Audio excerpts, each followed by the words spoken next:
మా నాన్నగారికి నోటి క్యాన్సర్ 10 కీమోలు పెట్టినప్పుడైతే పునర్జన్మ హాస్పిటల్ ఆయన ఫుడ్ ఆయన తినలే. నా పేరు నాగేశ్వరరావు అండి. నేను పెద్దాపురం దగ్గర కట్టమూల గ్రామం నుంచి వచ్చానండి.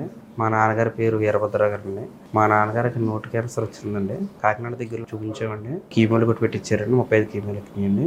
10 కీమోలు పెట్టినప్పుడు అయితే తెల్లపోయినట్టే పునర్జన్మ హాస్పిటల్లో చూపిస్తే బాగుంటుంది అన్నారండి. మా నాన్నగారు ప్రజెంట్ వాడుతున్నారండి టాబ్లెట్స్.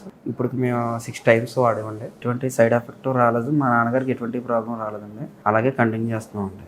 తగ్గుతుందో లేదో అనుకున్నానండి, కానీ ఇప్పుడు చాలా సాటిస్ఫై అయ్యాను. కీమోలు పెట్టినప్పుడు అయితే ఆయన ఫుడ్ ఆయన తినలేకపోయేవాడని మేము మిక్సీలో గ్రైండర్లో వేసేసి ఫుడ్ తినిపించేవాళ్ళం అండి.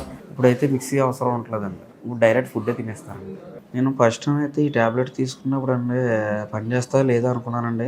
తర్వాత మా నాన్నగారు రికవరీ చూసి second time, third time, fourth time, fifth time, ఇప్పుడు 6 టైంకి తీసుకోవడానికి వచ్చానండి. ఇప్పుడైతే చాలా హ్యాపీగా తన పని తాను చేసుకున్నాడు. వేరే వాళ్ళు పనులు చేస్తున్నాడు. మాకు కూడా హెల్ప్ చేస్తున్నాడండి. నాకైతే రిజల్ట్ చాలా బాగుందండి. మేము ఇప్పుడు 6 టైమ్స్ వాడామండి.